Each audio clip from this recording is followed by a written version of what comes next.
Sino po siya, Tatang? Siya ang taong nagpatahimik sa magulong mundo ko. Mahal niyo siya. Hindi lang mahal. Siya ang hugis ng paninindigan ko. Huwag mong pilitin, pakinggan mo yung luwad.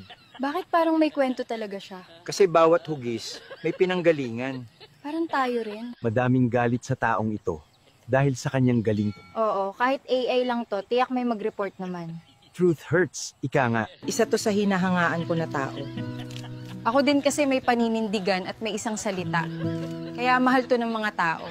Kaya nasasaktan talaga ako sa sinapit niya ngayon.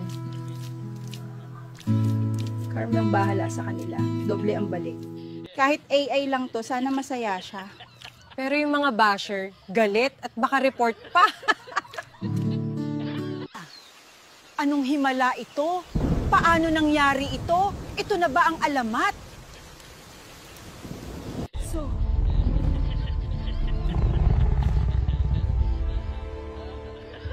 Ikaw ba? Ang rebultong ito, gawa sa Coca-Cola. Pero, simbolo ng tibay at pagbabago. Tinatawag siyang legend ng karamihan. Baka magalit naman kayo, AI lang to. Pwede ba sa akin na lang to? Basta ingatan mo to. Sa mga basher, iyak naman. Lolo, ikaw gumawa nito? Oo ha, galing puso. Ang galing mo, Lo. Alam nyo ba na itong taong ito ay napakaraming natulungan? Kaya marami ang bilib sa kanya. Kahit tapos na ang termino, hindi pa rin nakakalimutan ng masa. Yan ang tatak Dow 30. May magagalit na naman kahit AI lang to. Masakit ba sa mata? Okay. Grabe, may rebulto sa gitna ng gubat. Kilala niyo ang bato? Paki-comment naman. Tan, aga mo? Hala, si Dow 30, yan ang alamat sa ating bansa. Ganun ba? AI lang naman to. Sa gitna ng unos at dilim, nandyan ka, aming tanglaw.